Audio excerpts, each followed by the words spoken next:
ನಮಸ್ಕಾರ, ನೀವು ನೋಡ್ತಾ ಇದ್ದೀರಾ ಸ್ಪೀಡ್ ನ್ಯೂಸ್ ಕನ್ನಡ. ನಾನು ಸಂತೋಷ್ ಕಶ್ಯಪ್. ರಾಜ್ಯದಲ್ಲಿ ಉಪಚುನಾವಣೆಯ ಅಖಾಡ ರಂಗೇರ್ತಾ ಇದೆ. ದಾವಣಗೆರೆ ದಕ್ಷಿಣ ವಿಧಾನಸಭಾ ಕ್ಷೇತ್ರವಂತೂ ಎಲ್ಲರ ಗಮನ ಸೆಳೆದಿರುವಂತಹ ಕ್ಷೇತ್ರ. ಕಾಂಗ್ರೆಸ್ನಿಂದ ಸಮರ್ಥ ಶಾಮನೂರ್, ಬಿಜೆಪಿಯಿಂದ ಶ್ರೀನಿವಾಸ್ ದಾಸ್ ಕರಿಯಪ್ಪ.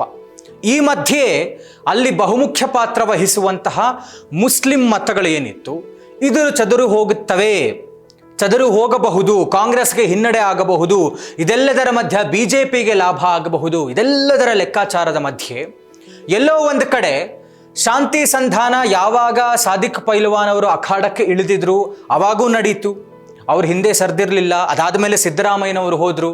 ಆಮೇಲೆ ಹಿಂದೆ ಸರಿಯುವಂತಹ ಪ್ರಯತ್ನವಾಯಿತು. ನಾನು ಸಮರ್ಥಗೆ ಬೆಂಬಲಿಸ್ತೀನಿ ಎನ್ನುವಂಥ ಮಾತುಕತೆ ಬಂತು. ಇದರ ಮಧ್ಯೆ SDPIನ ಓರ್ವ ಅಭ್ಯರ್ಥಿ ಇದ್ದಾರೆ, ಜೊತೆಗೆ ಆದಿಲ್ ಪಾಷಾ ಅವರಿದ್ದಾರೆ. ಇವರಿಗೆ ಬೆಂಬಲಿಗರಾಗಿ CM ಇಬ್ರಾಹಿಂ ಅವರು ಹೋಗ್ತಾ ಇದ್ದಾರೆ. ಮುಸ್ಲಿಂ ಸಮುದಾಯ ನಾವು ಅವರೊಟ್ಟಿಗೆ ನಿಲ್ತೇವೆ, ನಮಗೆ ಅನ್ಯಾಯ ಆಗಿದೆ, ಕಾಂಗ್ರೆಸ್ ಅನ್ಯಾಯ ಮಾಡಿದೆ ಅಲ್ಪಸಂಖ್ಯಾತರಿಗೆ ಅನ್ನುವಂಥ ಕಾರಣಕ್ಕೆ. ಇದರ ಮಧ್ಯೆ ಮುಸ್ಲಿಂ ಸಮುದಾಯದ ಪ್ರಬಲ ನಾಯಕರು ಅನ್ನಿಸ್ಕೊಂಡಿರುವಂತಹ ಜಮೀರ್ ಅಹಮದ್ ಖಾನ್ ಅವರ ಬಗ್ಗೆ ಏನು ಈ ಶಾಮನೂರು ಶಿವಶಂಕರಪ್ಪನವರ ಮಗ ಮಲ್ಲಿಕಾರ್ಜುನ್ ಅವರು ಏನು ಮಾತಾಡಿದ್ರು, ಅವರ ಹೇಳಿಕೆಗಳೇನಿತ್ತು, ಜಮೀರ್ ಅಹಮದ್ ಅವರನ್ನ ಏಕವಚನದಲ್ಲಿ ಸಂಬೋಧಿಸ್ತಾರೆ. ಅದಾದ ನಂತರ ಇನ್ನೊಂದು ಸ್ಟೇಟ್ಮೆಂಟ್ ಅನ್ನು ಕೊಡ್ತಾರೆ. ಅವರು ಬರ್ದಿದ್ರು ನಡೆಯುತ್ತೆ, ನಮಗೇನು ಸಮಸ್ಯೆ ಇಲ್ಲ, ತೊಂದರೆ ಇಲ್ಲ ಅನ್ನುವಂಥ ನಿಟ್ಟಿನಲ್ಲಿ ಏನು ಮಾತನಾಡ್ತಾರೆ. ಇದು ಎಲ್ಲೋ ಒಂದು ಕಡೆ ಮುಸ್ಲಿಂ ಸಮುದಾಯದ ಕೆಂಗಣ್ಣಿಗೆ ಕಾರಣವಾಯ್ತಾ? ಇವರುಗಳ ಮೇಲೆ ಜಮೀರ್ ಅಹಮದ್ ಅವರು ಮುನಿಸ್ಕೊಂಡ್ರ? ಯಾಕೆ ಅಂತ ಹೇಳಿದ್ರೆ ಇಲ್ಲಿಯ ತನಕವೂ ಕೂಡ ಜಮೀರ್ ಅಹಮದ್ ಅವರು ದಾವಣಗೆರೆಯಲ್ಲಿ ಕ್ಯಾಂಪೇನ್ಗೆ ಬಂದೇ ಇಲ್ಲ. ಕೇರಳಕ್ಕೆ ಹೋಗಿದ್ದಾರೆ, ಕೇರಳದಲ್ಲೇ ಇದ್ದಾರೆ, ಆದರೆ ದಾವಣಗೆರೆಗೆ ಬರ್ತಾ ಇಲ್ಲ, ದಾವಣಗೆರೆಗೆ ಬರೋದೂ ಇಲ್ಲ ಅನ್ನುವಂಥ ಮಾಹಿತಿಗಳಿದ್ದಾವೆ. ಯಾಕೆ ಅಂತ ಹೇಳಿದ್ರೆ ಎಲ್ಲೋ ಒಂದು ಕಡೆ ಸಮರ್ಥ ಗೆದ್ದರೂ ಸಮಸ್ಯೆ ಆಗುತ್ತೆ ಜಮೀರ್ ಅವರಿಗೆ, ಅಂದರೆ ಒಂದು ರೀತಿಯಾದಂಥ ಹಿನ್ನಡೆ, ನಾನು ಇಲ್ಲದೇ ಇದ್ರೂ ನಡೀತು ಅನ್ನೋ ಲೆಕ್ಕಾಚಾರದಲ್ಲಿ. ಯಾಕೆ ಅಂದರೆ DKಶಿ ಅವರು ಹೇಳುತ್ತಾರೆ ದಟ್ ಒಬ್ಬ ನಾಯಕರ ಮೇಲೆ ನಮ್ಮ ಸರ್ಕಾರ ನಡೆಯೋದಿಲ್ಲ ಅಥವಾ ಯಾರೋ ಗೆದ್ದು ಬರೋಕ್ಕೆ ಸಾಧ್ಯ ಇಲ್ಲ ಅಂತ.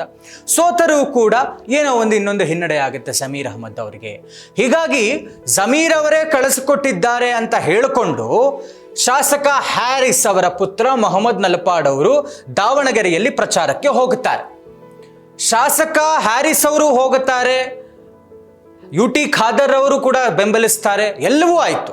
ಆದರೆ ನಲಪಾಡ್ ಅವರ ಹೇಳಿಕೆ ಏನಿತ್ತಲ್ಲ ದಾವಣಗೆರೆಯಲ್ಲಿ, ಇದು ಮುಸ್ಲಿಂ ಸಮುದಾಯದವರೇ ಅವರ ಮೇಲೆ ಮುನಿಸಿಕೊಂಡ ಹಾಗೆ ಕಾಣಿಸ್ತಾ ಇದೆ. ಅವರು ಕೇಳ್ತಾರೆ, ಇಮ್ರಾನ್ ಪಾಷಾ ಯಾರ್ರೀ? ಅದು ಇಮ್ರಾನ್ ಪಾಷಾ BBMP ಮಾಜಿ ಕಾರ್ಪೊರೇಟರ್ ಆಗಿರುವಂಥ ಇಮ್ರಾನ್ ಪಾಷಾ ಅವರು ಅವರದ್ದೇ ಆದಂಥ ರೀತಿಯಲ್ಲಿ ಅವರು ಸಮಾಜ ಸೇವೆಯನ್ನು ಮಾಡಿದ್ದಾರೆ, ಕೆಲಸಗಳನ್ನು ಮಾಡಿದ್ದಾರೆ, ಬಡವರ ಪರವಾದಂಥ ಧ್ವನಿಯನ್ನು ಎತ್ತಿದ್ದಾರೆ, ಭಾಷೆಯ ವಿಚಾರದಲ್ಲಿ ಹೋರಾಟವನ್ನು ಮಾಡಿದ್ದಾರೆ. ಏನು ಈ ಮಲ್ಲಿಕಾರ್ಜುನ್ ಅವರ ಹೇಳಿಕೆ ಏನಿತ್ತು ಜಮೀರ್ ಅಹಮದ್ ಅವರ ಮೇಲೆ, ಅದನ್ನು ಖಂಡಿಸಿ ಅದನ್ನು ಪ್ರಶ್ನೆ ಮಾಡಿ ಇಮ್ರಾನ್ ಪಾಷಾ ಅವರು ಮಾತನಾಡಿರ್ತಾರೆ. ಸಹಜವಾದಂಥ ಅವರ ಆಕ್ರೋಶವನ್ನು ಹೊರಹಾಕಿದ್ದಾರೆ. ಅವ್ರು ಹೇಳ್ತಾರೆ, ನಿಮಗೆ ತಕ್ಕನಾದಂಥ ಪಾಠವನ್ನು ಕಲಿಸ್ತೀವಿ, ನಾವು ನಿಮಗೆ ಮಸಿ ಬಳಿಯುವಂಥ ಕೆಲಸವನ್ನು ಮಾಡ್ತೇವೆ, ನೀವು ಖಂಡಿತವಾಗಿಯೂ 100ಕ್ಕೆ 100 ಸೋಲ್ತೀರ, ಸಮರ್ಥ ಸೋಲ್ತಾರೆ ಕಾಂಗ್ರೆಸ್ಸಲ್ಲಿ ಅನ್ನುವಂಥ ಎಚ್ಚರಿಕೆಯನ್ನೆಲ್ಲವೂ ಕೂಡ ಕೊಟ್ಟಿದ್ರು ಇಮ್ರಾನ್ ಪಾಷಾ ಅವರು. ಇದನ್ನು ಮಾಧ್ಯಮದವರಿಗೆ ಪ್ರತಿಕ್ರಿಯಿಸ್ತಾ ಇದ್ರು ಯಾವಾಗ ನಲಪಾಡ್ ಅವರು. ಆಗ ಪ್ರಶ್ನೆ ಕೇಳ್ತಾರೆ ಮಾಧ್ಯಮದವರು, ಈಗ ಹೇಳಿದ್ದಾರೆ ಅಂತ. ಕೇಳ್ತಾರೆ ಅವ್ರು, ಯಾರು ಅದು ಇಮ್ರಾನ್ ಪಾಷಾ? ಅವರು ಕೇಳ್ತಾ ಇರುವಂಥದ್ದು ಅವರ ಸಹಜವಾದಂಥ ಆಕ್ರೋಶವನ್ನು ಹೊರಹಾಕಿದ್ದಾರೆ ಏಕವಚನದಲ್ಲಿ ಮಾತನಾಡಿದ್ದಕ್ಕೆ. ಅದೇನೋ ಗೊತ್ತಿಲ್ಲ ನನಗೆ, ನಮ್ಗೆ ಏನು ಹೇಳಿದಾರ ನಾಯಕರು ಅದನ್ನು ಪರಿಪಾಲಿಸ್ತಾ ಇದ್ದೇವೆ, ಒಬ್ಬರಿಂದ ನಡೆಯಲ್ಲ ಅನ್ನುವಂಥ ನಿಟ್ಟಿನಲ್ಲಿ ಮಾತಾಡಬಹುದಾಗಿತ್ತು ನಲಪಾಡ್ ಅವರು. ಆದರೆ ಎಲ್ಲೋ ಒಂದು ಕಡೆ ಇವರ ದುರಹಂಕಾರದ ವರ್ತನೆ ಏನಿತ್ತು ನಲಪಾಡ್ ಅವ್ರದ್ದು, ಅವ್ರು ಕೇಳಿದ್ದು ಯಾರ್ರೀ ಅದು? ಯಾರೋ ಗಡ್ಡ ಬಿಟ್ಕೊಂಡವರು, ಟೋಪಿ ಹಾಕೊಂಡವ್ರನ್ನೆಲ್ಲ ನೀವು ನಂಬಕ್ಕೆ ಹೋಗ್ಬೇಡಿ ನಾಯಕರು ಅಂತ, ಅವರಿಂದ ಇವೆಲ್ಲ ನಡೆಯಲ್ಲ, ನಮ್ದು ಏನು ಹೇಳುತ್ತೆ ಅದಷ್ಟೇ ನಡೆಯೋದು ಅನ್ನುವಂಥ ದುರಹಂಕಾರದ ವರ್ತನೆಯನ್ನು ನಲಪಾಡು ಮಾಡಿಬಿಡ್ತಾರೆ. ಇದು ಅಗೇನ್ ಮುಸ್ಲಿಂ ಸಮುದಾಯದವರು ಹೋರಾಟಗಾರರ ಕೆಂಗಣ್ಣಿಗೆ ಕಾರಣವಾಗುತ್ತೆ. ಅವರು ಕೂಡ ಬೇಕಾದಷ್ಟು ಪ್ರತಿಕ್ರಿಯಿಸಿದ್ದಾರೆ, ಹೋರಾಟಗಾರರು ಮತ್ತು ಇಮ್ರಾನ್ ಪಾಷಾ ಅವರ ಬೆಂಬಲಿಗರು. ಇವರು ಯಾರು? ಫಸ್ಟ್ ಆಫ್ ಆಲ್ ಹ್ಯಾರಿಸ್ ಅವರಾಗಲಿ ನಲಪಾಡ್ ಆಗಲಿ ಎಲ್ಲೋ ಕೇರಳದಿಂದ ಬಂದಂಥವರು.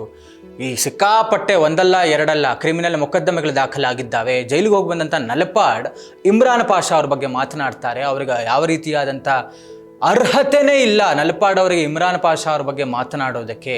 ಇಲ್ಲ ಒಂದು ಕಡೆ ದುರಹಂಕಾರ ಅತಿ ಆಯಿತು ಅನ್ಸುತ್ತೆ ನಲಪಾಡ್ ಅವ್ರದ್ದು, ಅಥವಾ ಓವರ್ ಕಾನ್ಫಿಡೆನ್ಸಾ, ಎಲ್ಲ ಅಲ್ಪಸಂಖ್ಯಾತರು ಎಲ್ಲ ಮುಸ್ಲಿಮರು ಕಾಂಗ್ರೆಸ್ನೇ ಕೈ ಹಿಡಿತಾರೆ ಅಂತಾನೋ, ಅಥವಾ ಇನ್ನೇನೋ ಮಾಡೋಕ್ಕೆ ಹೋಗಿ ಜಮೀರ್ ಅವರ ಹೊರತು ಜಮೀರ್ ಅವರ ಆಬ್ಸೆನ್ಸಲ್ಲಿ ನಾನು ಲೀಡಾಗಿ ಕಾಣಿಸ್ಕೊಳ್ಳೋದು ಅಥವಾ ನಾನು ಹೈಲೈಟಾಗಿ ಕಾಣಿಸ್ಕೊಳ್ಬೇಕು ಅನ್ನುವಂಥ ಕಾರಣಕ್ಕೇನಾದರೂ ನಲಪಾಡ್ ಅವರು ಈ ರೀತಿ ಮಾತನಾಡಿದ್ರ ಗೊತ್ತಿಲ್ಲ. ಒಟ್ಟಾರೆ ಮುಸ್ಲಿಂ ಸಮುದಾಯದವರೇ ಅವರುಗಳೇ ಇಮ್ರಾನ್ ಪಾಷಾ ಬೆಂಬಲಿಗರು ಸೇರಿದಂತೆ ಹಲವು ಮುಸ್ಲಿಂ ಸಮುದಾಯದವರೇ ನಲಪಾಡ್ ಅವರ ವಿರುದ್ಧ ಕೋಪಿಸ್ಕೊಂಡಿದ್ದಾರೆ. ಈಗ ಪ್ರಶ್ನೆ ಬರ್ತಾ ಇರುವಂಥದ್ದು, ನಿಜವಾಗಿಯೂ ಮುಸ್ಲಿಂ ವೋಟ್ಸ್ ಸ್ಪ್ಲಿಟ್ ಆಗಲ್ವಾ? ಸ್ಪ್ಲಿಟ್ ಆಗತ್ತಾ? ಆದರೂ ಯಾರಿಗೆ ಲಾಭವಾಗುತ್ತೆ? ಈ ಎಲ್ಲ ಗಲಾಟೆಗಳ ಮಧ್ಯೆ ಇದು BJP ಶ್ರೀನಿವಾಸ್ ದಾಸ್ ಕರಿಯಪ್ಪ ಅವರಿಗೆ ಪ್ಲಸ್ ಆಗುತ್ತಾ?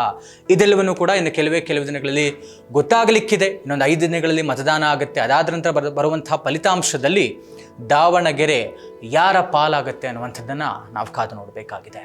ಇದಾಗಿತ್ತು ವಿಶೇಷ. ನೋಡ್ತಾ ಸ್ಪೀಡ್ ನ್ಯೂಸ್ ಕನ್ನಡ, ಸುದ್ದಿ ನಿಮ್ಮದು, ವೇಗ ನಮ್ಮದು.